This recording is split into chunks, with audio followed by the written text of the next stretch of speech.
artinya itu bukan menghadap Tuhan atau menghadap kiblat, tapi mempersembahkan diri kita sendiri kepada diri kita sendiri. Itu. Apa artinya yang dipersembahkan? Apa yang kita rasakan dengan hasil, dan hasil itu bisa kita nikmati sendiri dan bisa dinikmati orang lain, itu namanya sembahyang.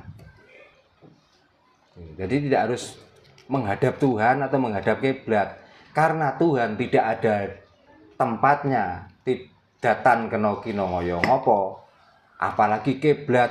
Kalau sudah mengatakan kiblat berarti arah. Tuhan tidak mempunyai arah. Tuhan itu di mana-mana dan tidak di mana-mana. Kenapa kalau sembahyang harus menghadap? Kalau kita tuh masih merasa sembahyang itu menghadap Tuhan, wong atase menungso ciptaane kok kendelmen pengadep sing gawe. Gitu. Terus kalaupun kita itu menghadap apa gak tengklengen kira-kira. Terus kalau sudah menghadap Tuhan, apa kita harus umak-umik atau kita harus mengadakan bacaan-bacaan? Paling-paling kalau sudah menghadap Tuhan ya gila dan malu kita. Mau ngatasi mau ngono wae kok dadi kaya aku ngene. Malah gitu. Jadi sembahyang artinya adalah persembahan diri kita kepada diri kita. Supaya kita itu enggak adigang-adigung, enggak diguno, tidak selalu bersopo sira sapa ingsun.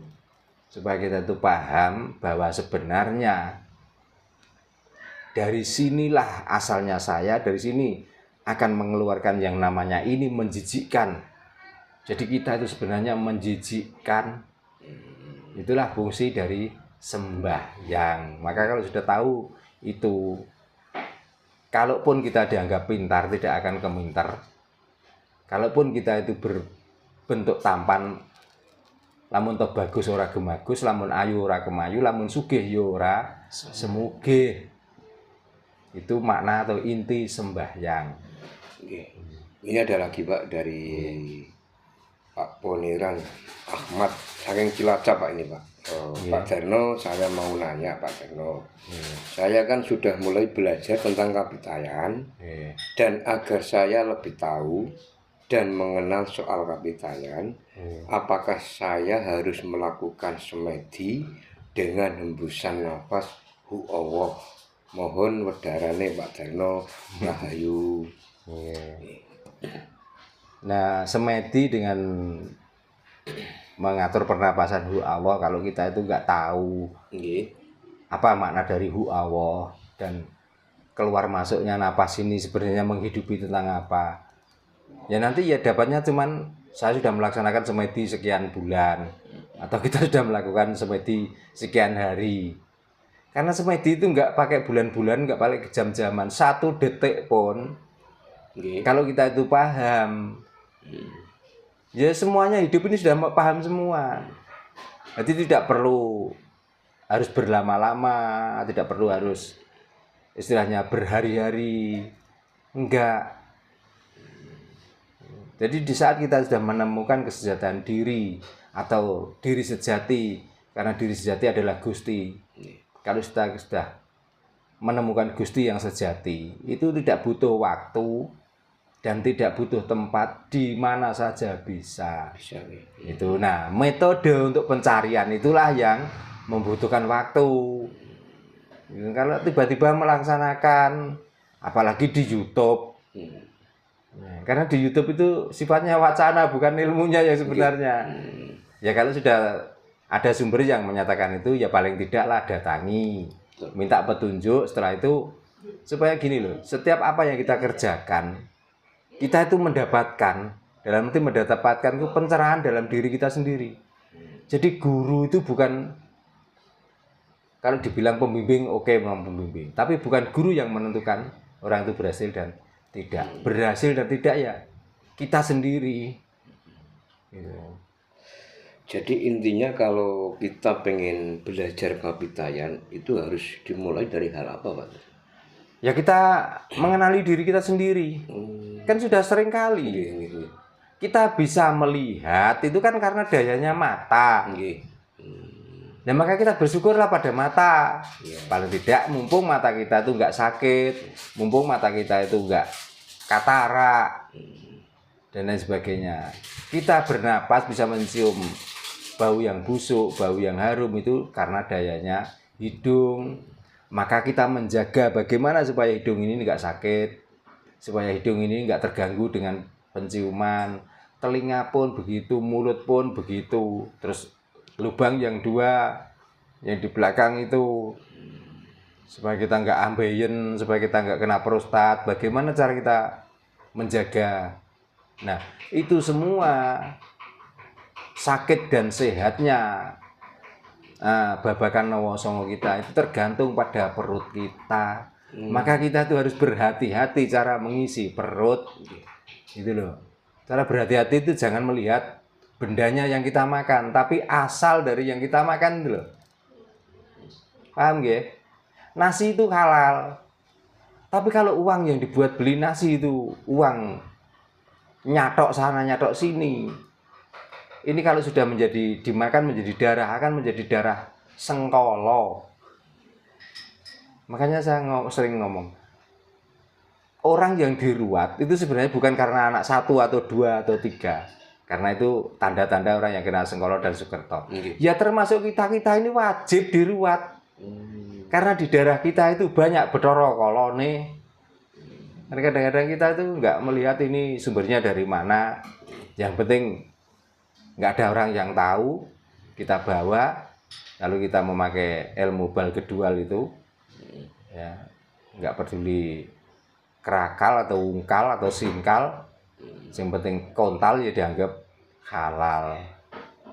Nah dari situlah maka kalau sudah memakai ilmu seperti itu, tiba-tiba kita itu kena darah tinggi, tiba-tiba kita itu kena penyakit semper dan lain sebagainya. Nanti yang disalahkan apa? Kalau dokter, ya bukan setan Pak. Oh ini salah makan. Berarti itu semua kesalahan makan kita sendiri. Gitu loh. Karena mengenali diri itu ya salah satu kalau di dalam agama ilaliya budin itu diantaranya. Dan kita menjaga itu juga termasuk kategori ilaliya budin. Kita bisa menjaga diri kita, artinya kita bisa menjaga Tuhan. Jangan berharap kita dijaga Tuhan, karena Tuhan sifatnya hidup dan mati. Kalau kamu pinter menjaga Tuhan ya akan lestari hidupmu, tapi salah cara menjaga Tuhan akan mempercepat kematianmu sendiri.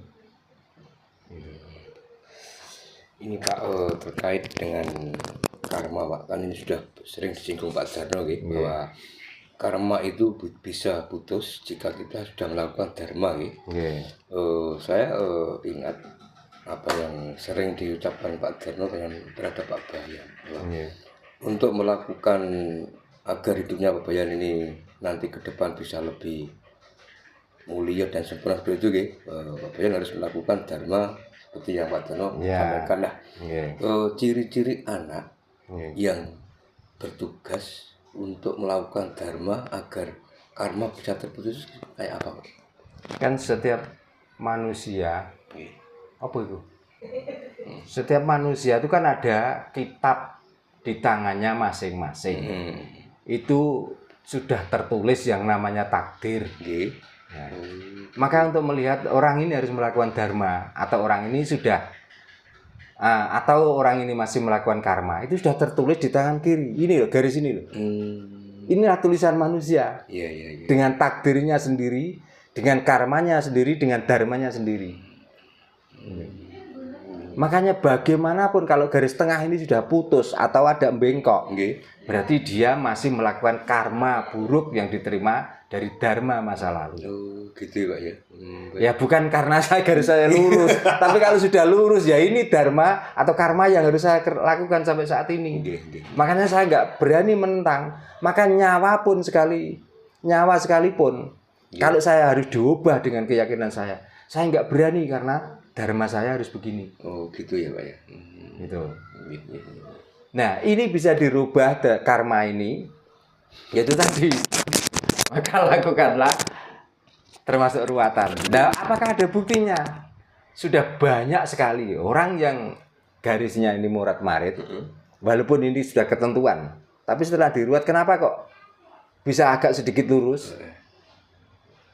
Terus itu Pak, kenapa yang dijadikan parameter harus tangan kiri Pak Jarno? Tangan kiri. Kok bukan tangan kanan gitu loh? Kebanyakan orang Nggih. kembali ke sangkan parani dumadi yang memegang bukan yang kanan, Oh. tapi yang kiri. Di saat mensucikan sangkan parani dumadi, jarang orang memakai tangan kanan, juga di tangan kiri. Jadi nggak hanya sekedar, Betul. tapi realitanya memang seperti itu. Jadi tangan kiri artinya tangan pembersih, tangan suci. Kalau tangan kanan adalah tangan kotor. Oh gitu Pak ya. Ya. Kalau uang, tangan kanan yang memegang. Tapi kalau uang sudah dibelikan beras, dimasak menjadi nasi, masuk dalam perut, Nggih. ampas-ampas dari nasi keluar yang membersihkan tangan. Tangan kiri. Oh. Iya. Jadi tangan kiri adalah tangan suci. Gitu. Makanya di dalam metode orang Jawa, setiap melakukan sembahyang, pasti yang memegang puroso atau purono itu tangan kiri. Gitu. Ya sudah, pokoknya itu. Makanya tangan kiri adalah letak tangan atau yang bisa dikatakan tangan suci. Makanya para biksu, para Buddha, nggak ada mau semedi atau sembahyang itu begini, nggak ada. Pasti begini. Ini yang di bawah. Gitu. Lihat, nggak ada yang begini. Kalau begini, berarti dia tidak mensucikan tangan kirinya. Dia tidak mensucikan takdirnya. Tidak mensucikan catatan yang ada. Oke, sampun cekap Pak Jarno. Mudah-mudahan apa yang disampaikan pada malam hari ini bermanfaat dan menjadikan kita supaya lebih tercerahkan Pak. Nggih, nggih. Salam Rahayu. Nggih, rahayu.